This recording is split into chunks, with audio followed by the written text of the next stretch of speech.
안녕하십니까, 구찬규 전도사입니다. 오늘 함께 나눌 말씀은 사무엘상 14장 1절부터 6절 말씀입니다. 하루는 사울의 아들 요나단이 자기의 무기를 든 소년에게 이르되 우리가 건너편 블레셋 사람들의 부대로 건너가자 하고 그의 아버지에게는 아뢰지 아니하였더라. 사울이 기브와 변돌이 미그론에 있는 석류나무 아래에 머물렀고 함께한 백성은 600명 가량이며 아이야는 에봇을 입고 거기 있었으니 그는 이가봇의 형제 아히두베의 아들이요 비느하스의 손자요 실로에서 여호와의 제사장이 되었던 엘리의 증손이었더라. 백성은 요나단이 간 줄을 알지 못하니라. 요나단이 블레셋 사람들에게로 건너가려 하는 어기 사이 이쪽에는 험한 바위가 있고 저쪽에도 험한 바위가 있는데 하나 이름은 보세스요 하나 이름은 세네라. 한 바위는 북쪽에서 믹마스 앞에 일어섰고 하나는 남쪽에서 게바 앞에 일어섰더라. 요나단이 자기의 무기를 든 소년에게 이르되 우리가 이 할례 받지 않은 자들에게로 건너가자. 여호와께서 우리를 위하여 일하실까 하노라. 여호와의 구원은 사람이 많고 적음에 달리지 아니하였느니라. 아멘. 예전에 김치영 선교사님이 이 오후에 설교를 해주신 적이 있는데 이 사무엘상 13장에서 이 사울은 여호와께 범죄를 하죠. 사울은 이 길갈에서 이 사무엘을 기다렸는데 사무엘이 제 시간에 돌아오지 않자 그는 자기 멋대로 제사를 드려버려요. 그러니까 사울은 이 전쟁의 때에 여호와께 범죄를 합니다. 그래서 오늘 말씀에서 사울은 좀 쭈그려 있죠. 그러니까 미그론에 있는 석류나무 아래에서 아무것도 하지 못하고 있습니다. 그래서 그런지 이 모습을 본 요나단은 이 아버지의 모습이 좀 답답했는지 그는 아버지에게 일절 의논하지 않고 이 자신의 소년병사 한 명만 데리고 적진을 습격을 하려고 해요. 습격을 합니다. 여호와의 구원은 사람이 많고 적음에 달리지 아니하였느니라 하면서 습격을 하려고 해요. 그러니까 우리가 같은 얘기인데 우리가 이 할례 받지 않은 자들을 두려워할 게 있느냐? 여호와를 의지하면 승리한다 하고 이 블레셋 진영으로 돌격을 하려고 해요. 그리고 여기서 요나단은 한 가지 표징을 구합니다. 하나님의 뜻을 구해요.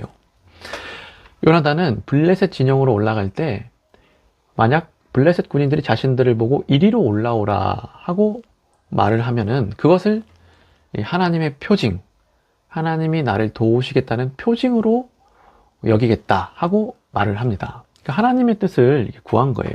하나님의 뜻을 묻고 구한 거예요. 그리고 이 요나단은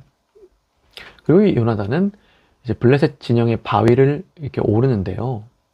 이 행동은 사실 목숨을 내놓는 행동입니다. 아주 대단한 행동이에요. 그러니까 오늘 말씀 4절, 5절을 보면 이스라엘과 블레셋 진영 사이에는 이 양쪽으로 험한 바위가 한 개씩 있었다고 돼 있고 이 양 진영은 각각 그 바위 위에 그 진을 쳐놨다고 돼 있어요. 그래서 요나단이 블레셋 기지를 습격을 하려면은 먼저 자기 쪽 바위를 내려갔다가 이 상대방의 이 험한 바위를 무방비 상태로 올라야 됐어요. 그러니까 다시 말해서 요나단은 적 병사들이 화살 한 방만 쏘면은 이 죽을 수 있는 상황에 이 자신의 몸을 던진 겁니다. 그러니까 요나단은 어떻게 보면 무모한 행동을 한 거예요.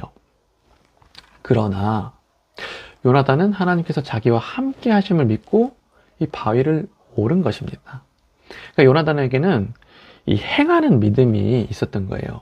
그러니까 우리는 이 숫자에 약하잖아요. 숫자에 약하고 현실에 약해서 잘 움직이지를 못하는데 그에게는 진짜 믿음이 있었던 거예요. 행하는 믿음이 있었던 겁니다. 네, 그리고 이제 블레셋 군인들은 이제 그들을 발견하고 말을 하죠. 저기 히브리인이 숨었던 구멍에서 나온다. 이리로 올라오라. 너에게 보여줄 것이 있다 하고 말합니다. 이에 요나단은 그들의 말을 하나님의 사인으로 여기고 이제 블레셋 진영에 침투해서 다 죽여버리죠. 죽이고 결국 이스라엘은 전쟁에서 승리하게 됩니다. 네, 그래서 오늘 말씀을 다 봤는데요. 이 요나단의 믿음이 우리 안에 있기를 소망합니다. 네, 먼저 6절에서 요나단은 이렇게 말했죠. 여호와의 구원은 사람이 많고 적음에 달려있는 것이 아니다. 그러니까 블레셋 군대는 엄청나게 많았죠. 숫자가 많았어요. 그리고 반면에 자신에게는 자신을 지키는 소년병 한 명밖에 없었습니다. 그런데 요나단은 이 숫자, 여호와의 구원은 사람의 많고 적음에 달려있는 것이 아니라 하면서 하나님을 믿고 진격해요. 참 믿음이 대단하죠. 그리고 이 믿음은 이 아버지의 믿음과는 좀 또 대조되는 걸 볼 수가 있어요. 아버지의 눈에는 이 블레셋의 강력한 무기와 엄청난 수의 군대들만 보였어요. 그는 거대한 숫자 앞에서 이 몸을 웅크리고 있었습니다. 그러나 요나단에게는 이 믿음이 있었다는 거예요. 숫자에 위축되지 않고 요나단의 눈에는 저 블레셋 사람들이 하나님의 언약과는 상관없는 할례받지 않는 자들에 그냥 불과했던 거예요. 이런 믿음이 있었던 거죠. 이 믿음은 또 다윗과 같은 믿음입니다. 다윗도 이런 비슷한 말을 하죠. 다윗도 골리앗을 보자 저 할례받지 않은 자가 감히 하나님을 무시하는가 하고 이 전장에 나섰지 않습니까? 그러니까 요나단에게는 이런 믿음이 있었습니다. 하나님을 믿고 결국 행하는 믿음이 있었습니다. 또한 그는 무작정 진격하지 않았어요. 그는 진격하기 전에 하나님의 뜻을 물었습니다. 그는 자신이 진격해도 좋은지 좋지 않은지를 하나님께 물었어요. 그러니까 하나님께 표징을 구했습니다. 그에게는 하나님께 묻는 믿음이 있었습니다. 그리고 이 믿음도 사울의 믿음과 좀 대조가 돼요. 그러니까 18절 이하를 보면은 이 블레셋 진영에 소란이 일죠. 이 일 때문에 블레셋 진영에서 소란이 일자 이 사울은 제사장을 부르고 하나님의 뜻을 물으려고는 해요. 그러나 20절에서 사울은 제사장에게 이렇게 말합니다. 내 손을 거두라. 그러니까 이 말이 무슨 말입니까? 하나님한테 안 물어봐도 되겠다는 거죠. 이 정도면은, 이 상황이면은 내가 알아서 처리할 수 있다는 거예요. 내가 알아서 이 전쟁에서 승리할 수 있다는 거예요. 그러니까 사울은 하나님께 물을 생각이 없었던 겁니다. 예. 그러나 요나단에게는 이 하나님께 묻는 믿음이 있었습니다. 네, 그래서 사랑하는 성도 여러분, 우리에게도 이 요나단과 요나단과 같은 믿음이 있기를 원합니다. 우리에게 늘 하나님께 묻는 믿음과 하나님을 의지하며 행하는 믿음이 있기를 예수님의 이름으로 소망합니다. 기도 제목 나누겠습니다. 오늘은 이 믿음과 겸손을 구했으면 좋겠습니다.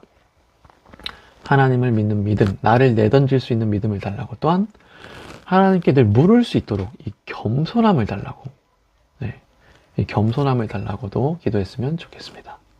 함께 기도하겠습니다.